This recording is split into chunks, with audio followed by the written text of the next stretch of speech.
여러분 잘 오셨습니다. 성경 66권을 한 권 한 권 책별로 그 한 권 책 속에 담겨 있는 주제를 중심으로 살펴보는 바이블 칼리지, 오늘 15번째 시간인데 실제적으로는 14번째의 성경인 느헤미야를 함께 우리가 살펴보면서 하나님의 음성을 듣습니다. 느헤미야는 과연 누구일까요? 느헤미야의 이름이 여호와께서 위로하셨다라고 하는 의미인데, 여러분 느헤미야를 잘 아십니까? 나중에 영원한 생명, 영원한 즐거움을 누리는 천국에 아마 만날 텐데, 그렇죠? 이 통성명 해야 될 거 아니에요. 느헤미야를 잘 알아야 합니다. 느헤미야는요, 성경 인물 가운데 대단히 중요한 인물들입니다. 그래서 여호와께서 위로하셨다라고 하는 의미의 이름을 가진 느헤미야는 과연 누구일까?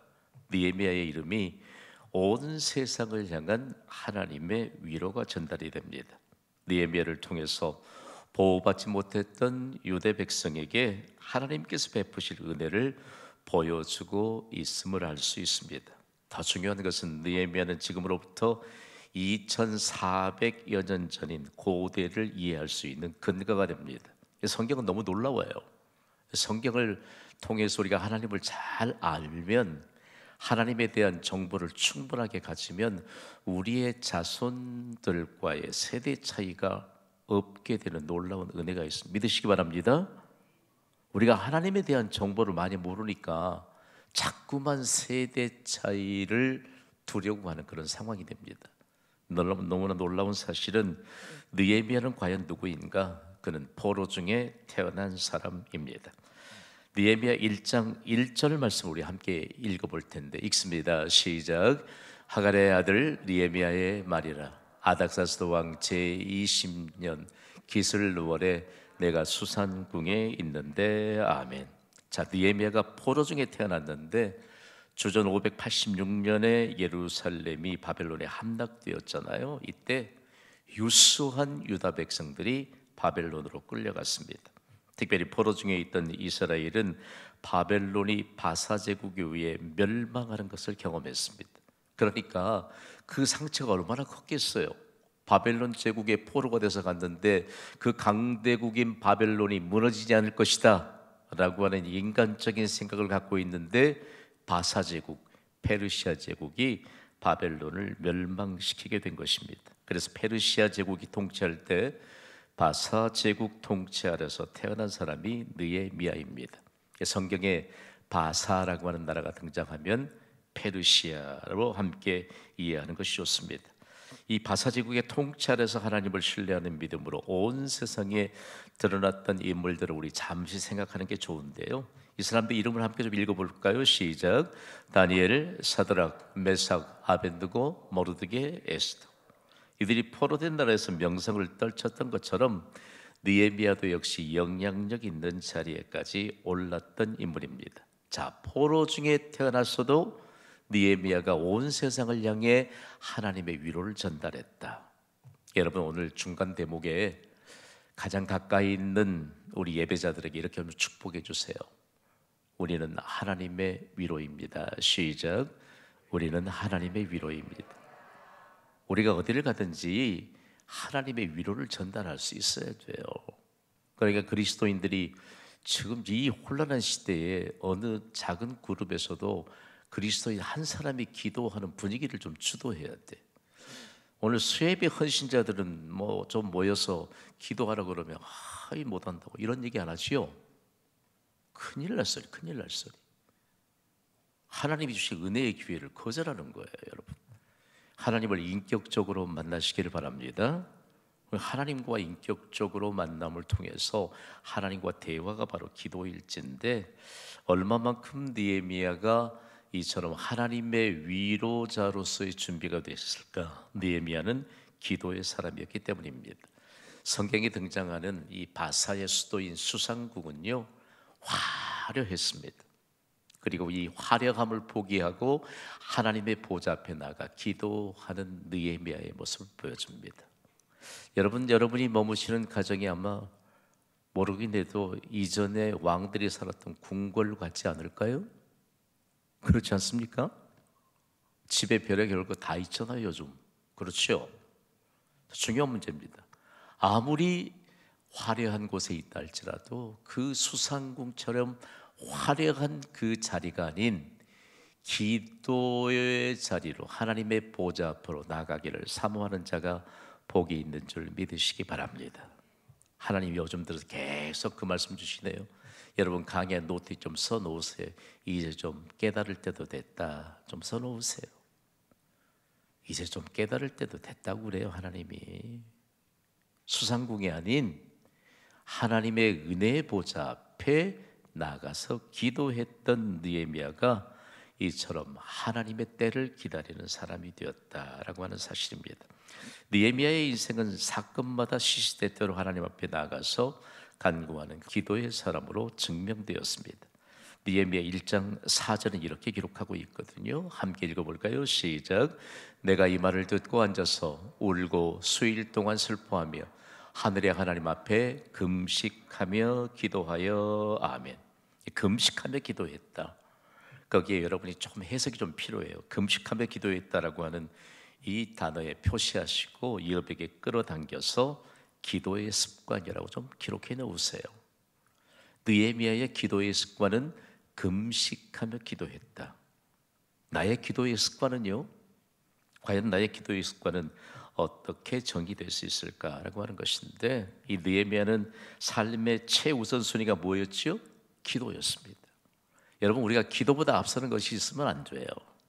예, 하나님이 계속해서 말씀합니다. 이제는 좀 깨달을 때도 됐다. 여러분, 우리가요, 우리의 생각 안에 사는 것이 아니고 우리의 평범한 인생을 비범한 인성으로 뛰어오르게 하신 분은 하나님이신데, 기도의 자리를 통해서 비범한 자리에 세우신 줄 믿으시면 아멘 하시기 바랍니다. 여러분, 평범하게 사시겠습니까?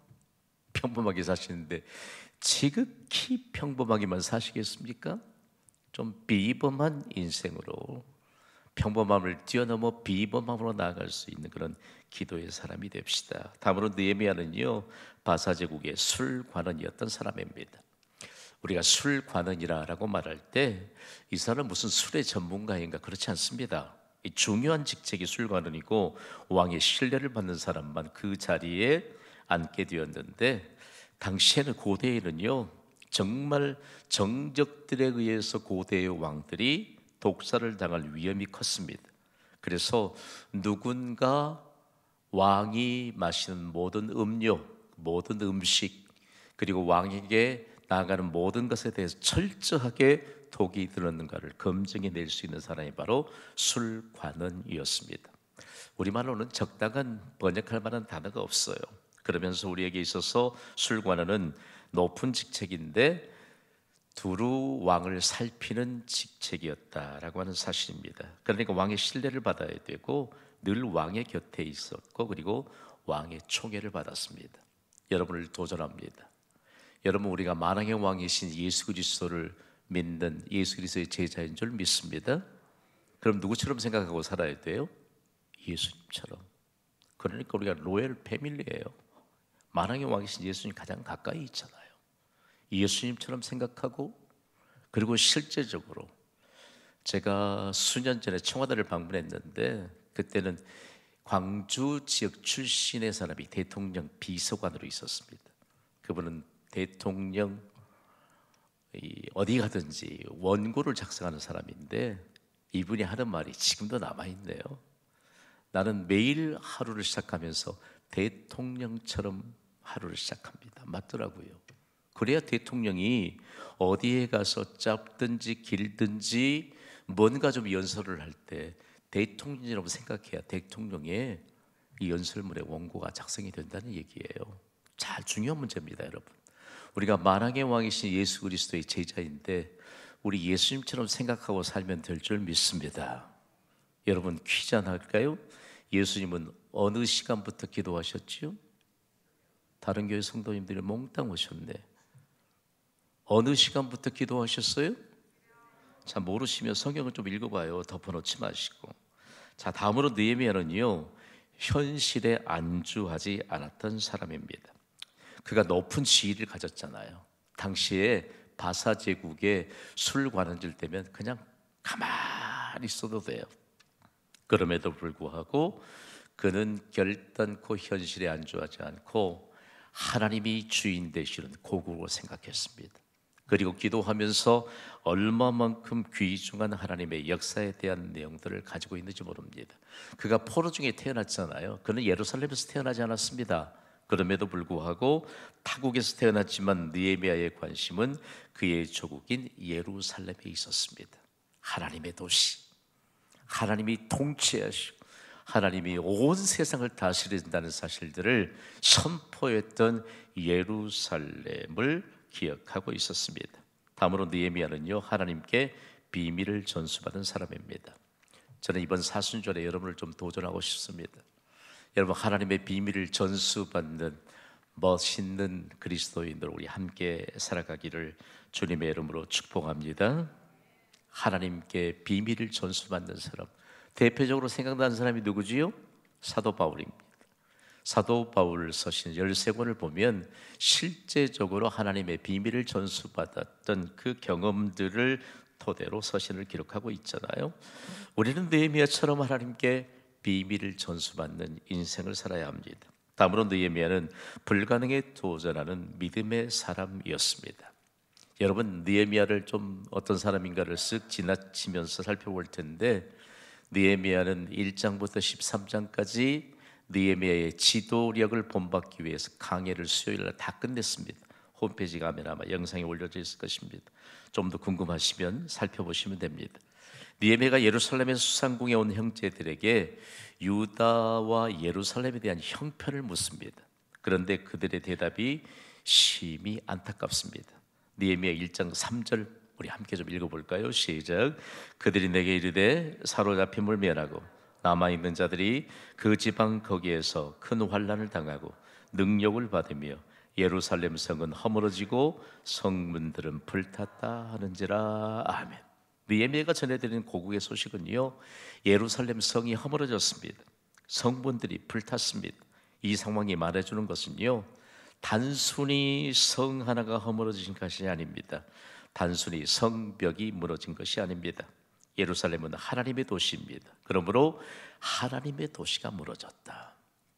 여러분, 오늘 이 시대에 하나님 나라가 무너져가고 있는 이 시대를 바라보면서 우리는 과연 어떤 생각을 할까요? 여러분에게 있는 하나님의 나라, 믿음이 자꾸만 무너져가고 있음에도 불구하고 여러분 아무렇지도 않다면 우리는 이번 사순절 기간 동안에 정말 참여하면서 은혜의 길을 함께 걸어갈 수 있는 마음의 준비를 해야 합니다. 느헤미야가 당시에 무너진 예루살렘 성을 재건하는 것은 현실적으로 불가능한 일이었습니다. 불가능한 일이어도 그가 하나님께 기도하면서 하나님의 비밀을 전수받았던 사람이었습니다. 느헤미야는 불가능에 도전하는 믿음의 사람이었습니다. 요즘 이 시대에도요, 불가능에 도전하는 믿음의 사람들이 모여있는 교회가 있습니다. 어느 교회지요? 경신교회라는 경신교회. 어느 교회지요? 경신교회예요. 우리는 불가능에 도전한 20년 동안의 역사를 간직하고 있습니다. 저는요, 지금까지 우리 경신교회 표지를 통해서 우리 생각 속에는 완전히 이 한 문장이 새겨져 있습니다. 우리 함께 읽습니다. 시작. 믿음이란 단 1%의 가능성도 포기하지 않는 것이다. 뒤집어야지. 세상 99%의 가능성을 가지고 도전하지만 우리는 1%의 가능성을 붙잡고 불가능에 도전하는 믿음의 사람인 줄 믿으시기 바랍니다. 저를 좀 보세요. 제가 이런 얘기하니까 뭐 발로 찔러도 피 한 번 안 놓을 사람처럼 보입니까? 그게 아니죠. 1%의 가능성도 포기하지 않는 믿음으로 사는 사람들이 그리스도인이에요. 느헤미야가 구약 시대에 살았지만 얼마만큼 귀중한 하나님의 역사에 대한 증거를 가졌는지 모릅니다. 자, 느헤미야에 대해서 이만큼 살펴보고요. 다음으로는 느헤미야의 기록 목적으로 넘어갈 텐데, 하나님이 느헤미야를 통해서 강력하게 주시는 메시지는 영적 부흥을 주도하라는 겁니다. 여러분, 우리에게 하나님이 믿음을 선물로 주신 줄 믿습니까? 믿음의 능력을 믿습니까? 그러니까 그 믿음으로 영적 부흥을 주도하라는 겁니다. 그런데 실제적으로 느헤미야는 영적 부흥을 주도했습니다. 느헤미야는 단순히 무너진 성벽을 복구하는데 그치지 않았고요. 느헤미야의 가장 두드러진 활동은 영적 부흥을 주도하는 것입니다. 먼저 영적 부흥의 근거는 성벽 재건을 하나님이 이루신 것이 근거가 됐습니다. 성벽 재건에 사람들의 방해 공작이 너무 컸습니다. 하나님이 도구로 세우신 느헤미야를 통해서 하나님이 이루셨던 그 증거가 참으로 놀랍습니다. 느헤미야 6장 15절 16절을 우리 이런 맥락을 두고 함께 읽습니다. 시작. 성역사가 52일 만에 엘루월 25일에 끝나며 우리 모든 대적과 사면 이방 사람들이 이를 듣고 다 두려워하여 스스로 낙담하였으니 이는 이 역사를 우리 하나님이 이루신 것을 알미니라. 아멘. 당시의 고대 사회에서 52일 동안 요즘처럼 중장비도 없는 그 시대 아니에요. 그럼에도 불구하고 52일 동안 성벽 재건을 마친 것은 하나님이 아니시면 이룰 수가 없습니다. 중요한 것은 하나님이 사용하시는 도구들을 통해서 하나님은 능히 이루실 줄 믿습니다. 그래서 아무리요 세상이 녹록지 않아도 우리는 느헤미야의 성공 비결을 배워야 합니다. 이 느헤미야의 성공 비결은 어떤 것인가 보면요, 모든 일을 영적 테두리 안에서 볼 수 있는 안목을 가지는 것입니다. 중요한 내용입니다. 오늘 우리가 어떤 테두리 안에, 영적인 테두리 안에, 영적인 테두리를 벗어나면 아무것도 할 수가 없습니다. 여러분, 하루에 잠을 좀 몇 시간 좀 자고 싶어요? 어떤 분들이 재미난 말씀들을 하더라고요. 저는 잠이 좀 많았어요. 그러고 보니까 잠이 좀 많게 생기셨더라고 보니까. 여러분, 하루에 몇 시간쯤 주무시면 여러분이 잠에 대한 아무런 아쉬움이 안 남을까요? 자보십시오. 더 자고 싶을 거예요. 더 자고 싶을 거예요. 중요한 문제입니다. 영적인 테두리 안에서 육적인 것을 여러분 진단하는 습관이 붙게 되기를 주님의 이름으로 부탁을 드립니다. 육적인 일은요, 육적인 일로 해결 안 됩니다. 육적인 일은 반드시 영적인 일로 해답을 얻는 습관을 길러야 된다는 말씀입니다. 그래서 예수님은 제자들에게 말씀하셨잖아요. 모든 일을 영적 테두리 안에서 볼 수 있는 안목을 갖도록 예수님이 3년 동안 제자들을 훈련시키셨습니다. 여러분, 예수님이 제자를 훈련시켰을 때 좀 계산해 보셨어요? 예수님 제자 12명 하루 3끼 먹었을 거 아니에요. 밥값, 때로 간식값, 그거 환산해 보셨어요? 그러니까 우리가 예수님의 제자가 된다는 것에 대해서 이런 영적인 테두리 안에서 소명하지 않으면 다 벗지 못해요. 다 벗지 못해요. 그러니까 오늘 우리에게 있어 얼마만큼 중요한 대목들을 느헤미야가 우리에게 가르쳐 주는지 모릅니다. 다음으로요, 영적 부흥을 주도했던 중요한 내용 하나가 금식 기도 운동으로 시작되었다라고 하는 사실들을 느헤미야 9장 1절은 이렇게 증거하거든요. 우리 함께 읽어볼까요? 시작. 그달 29날에 이스라엘 자손이 다 모여 금식하며 굵은 배 옷을 입고 티끌을 무릅쓰며. 자, 이스라엘 자손이 몇 사람 빠지고 모였나요? 아니면 어떻게 모였나요? 성경은요, 우리에게 놀라운 영적인 통찰력을 주십니다. 그런데 오늘 이 시대를 살아가는 우리가 하나님의 말씀을 좀 적용할 때 좀 선한 열심이 있어야 돼. 다 모여 금식했다. 다른 사람 다 기도의 자리에 나가는데 나만 잠자리에 누워있다. 다른 사람 다 하나님 앞에 예배자로 그리고 사역을 향해 향기롭게 헌신하는데 나만. 여러분, 성경을 보는 안목이 좀 열려야 합니다. 저는요, 별 걱정 안 합니다. 자녀들 걱정 별로 안 해요. 왜냐하면 내가 하나님 앞에 인격적으로 하나님을 만나고 하나님 앞에서 믿음으로 사는 것처럼 우리의 자녀들이 살게 될 것을 저는 믿습니다. 저는 믿어요. 저는 진짜 믿어요. 내가 믿음으로 사니까 우리의 자녀들이 믿음으로 살겠죠. 믿음으로 살겠죠. 자, 중요한 문제예요. 이스라엘 자손이 다 모여 금식했다. 이스라엘의 전형적인 회개의 모습입니다. 금식은 식사 시간마저도 하나님께 드리는 전적인 헌신입니다. 이 금식의 의미를 상징하는 베옷을 입고 있습니다. 하나님이 기쁘게 받으시는 회개의 모습. 자, 오늘 우리가요 일치되어서 하나님 앞에 나오는 모습을 하나님이 매우 기뻐하십니다. 이제는 우리가 영적인 태도 안에서 볼 때 다 모여 금식하고 기도했다. 다른 사람 빠져도 나는 기도의 자리에 있게 되는 은혜가 있기를 간절히 소망합니다.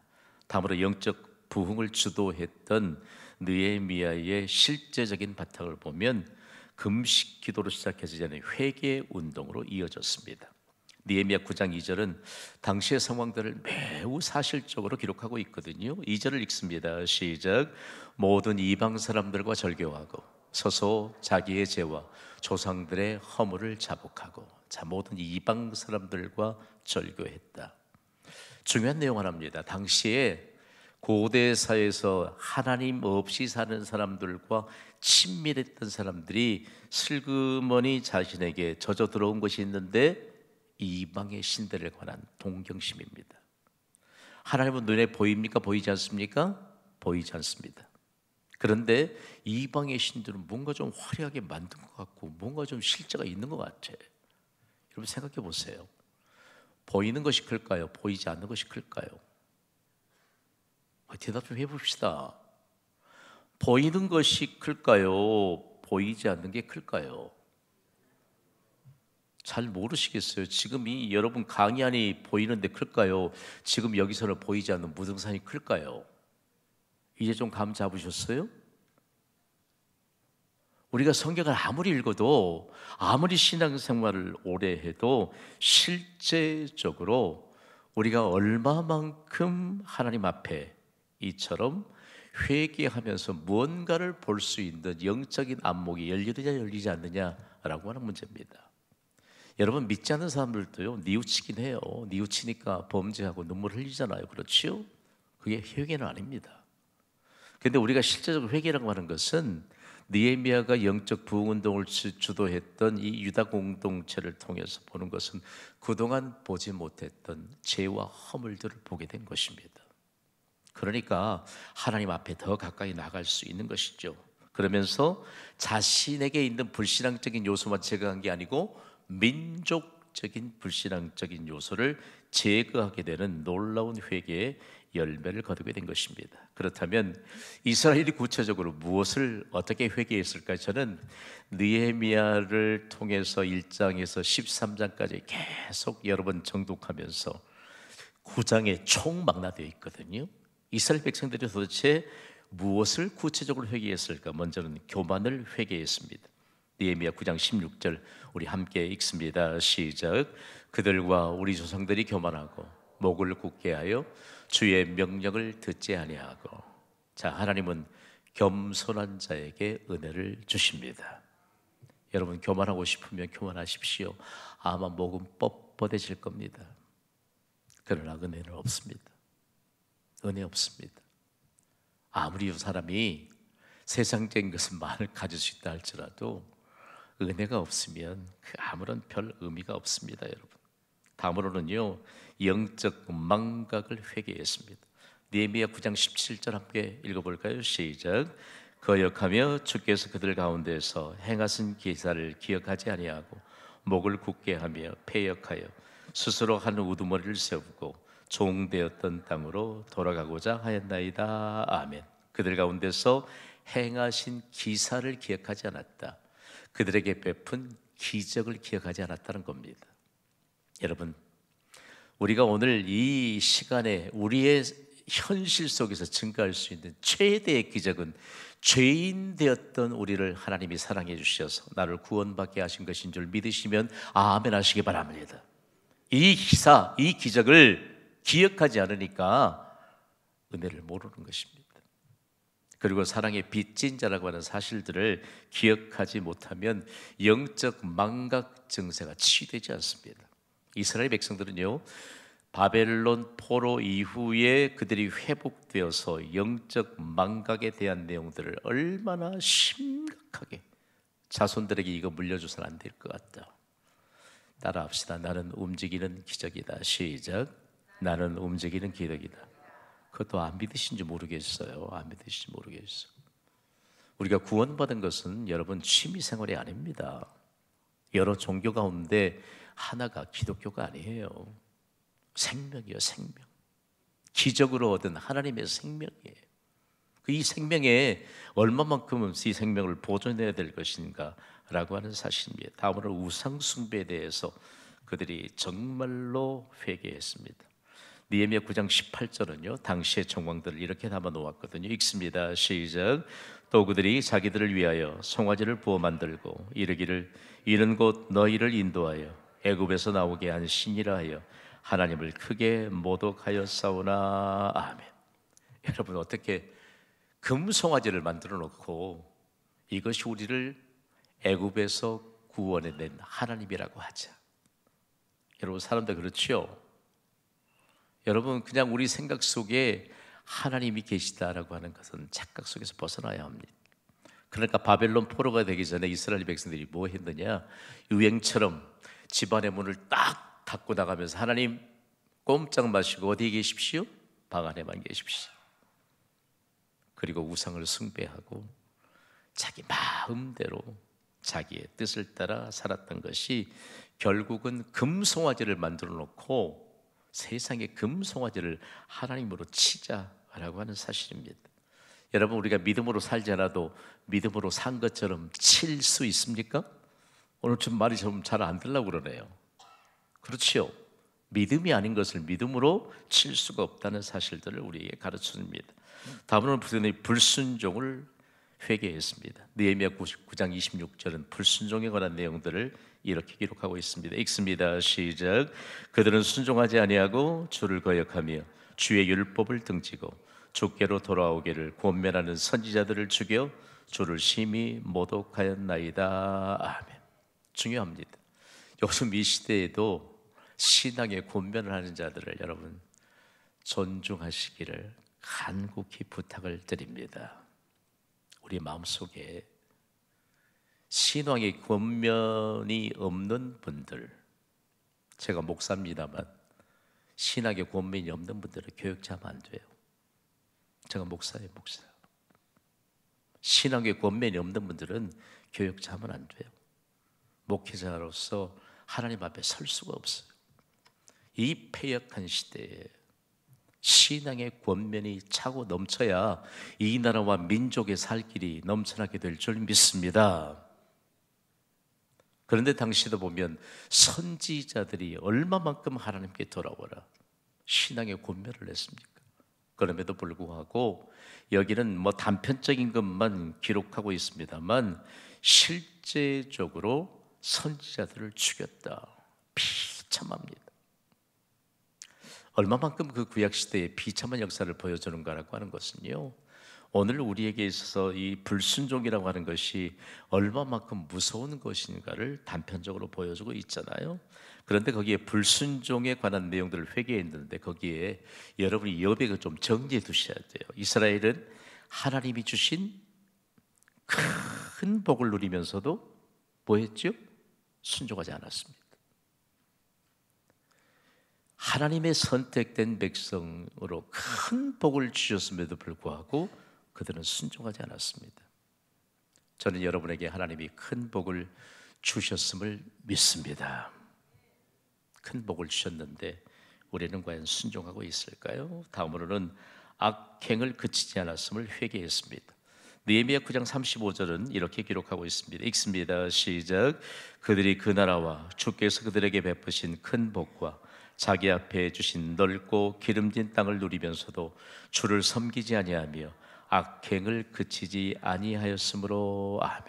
네, 하나님이 복 주시니까 하나님 중심의 삶이 아닌 자기 중심의 삶으로 치달았다는 것을 분명하게 알 수 있습니다. 성경은요, 하나님이 큰 복을 주셨음에도 불구하고 악해가는 사람들을 매우 우둔한 사람이라고 그렇게 정의하고 있습니다. 자, 오늘 여러분을 볼 때 실제적으로 우리가 얼마만큼 지혜로운 자로 살아가고 있는지라고 하는 것을 증거할 수 있는, 증명할 수 있는 길은 우리가 악행을 그치고 선을 행하기 때문인 줄 믿습니다. 우리가 행할 것은요, 선을 행하는 것이에요. 다음으로는 이제 느헤미야가 두 번째 영적 부흥을 주도하고 있는데, 여기에 상당히 큰, 그리고 다가오는 시대를 향해 우리에게 영적 부흥을 주도하라고 하는 강력한 메시지가 있습니다. 성벽 봉헌 이후에 느헤미야는 모세 책을 낭독하면서 두 번째 영적 부흥을 주도했습니다. 그 전에도요, 느헤미야는 하나님의 약속의 말씀을 굳게 붙잡았던 사람인데, 영적 부흥의 두 번째 단계에 올라서면서 영적 부흥의 근거를 어디에 두었느냐면 모세 책에 두었습니다. 모세 책 얘기하면 우리는 모세 오경을 읽었습니다. 모세 오경 하면 우리 함께 읽어봅시다. 시작. 창세기, 출애굽기, 레위기, 민수기, 신명기. 자, 중요한 내용입니다. 모세의 책은 모세가 기록한 모세오경으로 율법의 책으로도, 여호와의 율법으로도 불렀습니다. 모세오경을 읽고 듣는 동안 다시 영적 부흥을 주도할 수 있었습니다. 어느 교회 가면 인도자가 그렇게 선포하지요. 성경은 읽는 것만으로도 능력이 나타나는 생명의 말씀입니다. 어느 교회입니까? 이제 조금 감을 확 잡으신 것 같아. 지난주에 우리 3부 예배 때, 전세대 연합 예배 때도 초등부 학생들이 그거 선포하고 읽잖아요. 우리가 성경을 얼마만큼 사모할까? 오늘 우리에게서 이 모세오경이 당시에는 얼마만큼 가슴을 뜨겁게 지폈는지 모릅니다. 거기에 모세오경은요, 여러분, 좋은 말씀만 기록된 게 아닙니다. 이스라엘 백성들이 불순종하고 반역했다가 얼마만큼 하나님 앞에 혼별하게 났는지, 그 일들을 기록한 대목에서 백성들의 가슴이 뜨거워지게 된 것입니다. 우리의 후손들에게는 하나님 말씀 앞에 불순종하는 인생을 살지 않겠다고 하는 가슴이 불릴 듯 일어나고 뜨거워지게 된 것입니다. 다음으로는요, 성전방을 정결케 했습니다. 자, 느헤미야를 1장부터 13장까지 쭉 정독해서 읽어보다 보면 성벽 재건 때 방해 공작을 폈던 사람들이 있습니다. 그럼에도 불구하고요, 제사장 엘리야십이라고 하는 사람이 하나님의 말씀과 느헤미야의 계획마저 무시한 채 사적인 방으로 성전의 방을 비워두었습니다. 그러니까 성전을 지키던 레위인들이 쫓겨나게 되고, 그 방에 레위인들을 위해 하나님의 창고로 드려야 될 11조가 들어오지 않으니까 레위인들의 생계가 상당히 위협을 받았습니다. 그러면서 그 성전 방의 기능을 하지 못하도록 더럽혀진 그런 상황 속에서 느헤미야가 이 사실을 안 즉시로 개혁을 단행했습니다. 느헤미야 14장 8절과 9절이 이 내용인데 함께 읽어봅시다. 시작. 내가 심히 근심하여 도비아의 세간을 그 방 밖으로 다 내어 던지고 명령하여 그 방을 정결하게 하고 하나님의 전과 그릇과 소재물과 유향을 다시 그리로 들여 놓았느니라. 아멘. 중요한 문제입니다. 자, 우리가 오늘 신약 시대를 살아가는 우리가 이제는 우리의 마음에 관한 내용들을 이 말씀에 좀 접목시켜 봐야 돼요. 여러분, 우리에게 하나님의 말씀이 충만하게 채워지기를 주님의 이름으로 축복합니다. 충만하게 채워져야 돼요. 충만하게. 자, 중요한 문제입니다. 여러분, 빈 유리병에 그 안에는 지금 비어있지만 뭐가 들어있지요? 공기가 들어있습니다. 그 공기를 어떻게 하면 다 빼낼 수 있을까요? 네? 여러분, 유도신문에 넘어가시면 안 돼요. 공기를 다 빼내서 진공 상태가 되면 그 병이 어떻게 돼요? 깨져요, 깨져. 거기에 물로 가득 채우면 공기는 빠져나갑니다. 대신에 물로 가득 채워지고 유리병은 손상되지 않습니다. 우리 안에요, 사도 바울이 그렇게 강조했던 것처럼 말씀과 기도로 거룩하여 지민이라. 우리에게 하나님의 말씀이 채워지지 않으니까, 기도가 가득 채워지지 않으니까 이스라엘 백성들이 계속적으로 하나님으로부터 너희가 왜 그렇게 기능을 하지 못하느냐라고 하는 사실들을 가르쳐 주면서 계속적으로 성경방을 정결케 했던 내용들은요, 이 시대를 사는 우리가 우리 자신을 좀 점검해 보아야 합니다. 다음으로는 레위인을 다시 세워서 성전으로 기능을 회복시켰습니다. 자, 중요한 내용, 이 느헤미야 13장 11절에 기록되어 있거든요. 우리 함께 읽습니다. 시작. 내가 모든 민장들을 꾸짖어 이르기를 하나님의 전이 어찌하여 버림받았느냐 하고 곧 레위 사람을 불러 모아 다시 제자리에 세웠더니, 구약시대의 레위 사람은 성전에서 봉사하는 사람들이지요. 이 시대에 구원받은 모든 그리스도인은 제사장인 줄 믿으시면 아멘 하시기 바랍니다. 그것도 왕 같은 제사장이에요. 우리가 하나님이 세우신 교회에 우리의 자리를 비워두니까 세상이 혼란스러운 겁니다. 오늘 말씀들을 좀 잘 받고 실제적으로 사순절 기간 동안에 우리가 얼마만큼 하나님의 전으로서의 기능을 다하게 했던 느헤미야의 영적 부흥 운동에 주도한 사실들 거듭되고 있잖아요. 이 시대에 과연 우리는 얼마만큼, 그래서 예수님이 고난주간에 성전을 정결케 하셨던 예수님의 모습이 떠오르는 대목입니다. 이제 가장 중요한 문제 하나, 안식일 즉 주의 날을 통제했던 것입니다. 느헤미야 13장 19절을 우리 함께 읽습니다. 시작.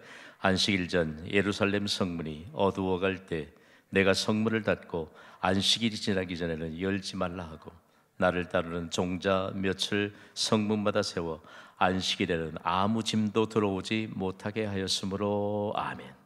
자, 안식일을 통제했다. 자, 구약의 모든 절기는 신약의 주일로 온전히 계승됐습니다. 구약의 안식일은 안식일의 주인이신 예수님이 부활하신 주일로 온전히 계승되었습니다. 억지로 믿으실 필요가 없어요. 예수님이 부활하신 승리의 날 주일로 온전히 안식일은 계승이 됐습니다. 그래서 예수님 마태복음 12장 8절에 인자는 안식일의 주인이라고 말씀하셨습니다. 그러니까 이 안식일 곧 주일을 통제했던 것이요, 기독교의 역사 속에 매우 귀중한 근거예요. 오늘 이 시대에도 우리가 무엇을 통제해야 할 것인가? 여러분, 주일을 통제하는 믿음을 가지시기를 주님의 이름으로 간곡히 부탁을 드립니다. 주일을 통제 못 해보세요. 우리 믿음이요, 그거 빠져나가는 건 순간이에요. 순간이에요. 그러면서 우리가 주일을 지켜야 될 분명한 이유는 무엇일까? 우리 함께 좀 읽어보고 오늘 좀 마음에 새길 텐데요. 시작. 우리가 주일을 지켜야 할 분명한 이유는 예수님께서 부활하신 그날에 죄인이었던 우리에게 참 안식을 회복시켜 주셨기 때문이다. 자, 좀 우리가 시간이 많으면 좀 나눴으면 좋겠는데, 자, 주일날 예배보다 더 귀중한 것이 있습니까? 없습니다. 예배를 가장 귀중히 여기면요, 세상이 줄 수 없는 귀중한 것을 우리에게 안겨주실 줄 믿습니다. 이 진리를 우리가 얼마만큼 오늘 마음에 새겨야 되는지 모릅니다. 그래서 나는 주일을 통제하고 있는가를 철저하게 좀 진단해 보시고요. 그렇다면 이제 마지막으로 내가 주도하는 영적 부흥은 무엇인가? 여러분, 우리의 가정 안에 내가 주도하고 있는 영적 부흥이 있는가? 실제적으로 만약에 우리가 그리스도인의 삶에서 이것이 없다면요, 오늘 우리는 정말 마음으로 좀 다짐해야 될 것입니다. 주님, 내가 주도하고 있는 영적 부흥은 이것입니다. 반주자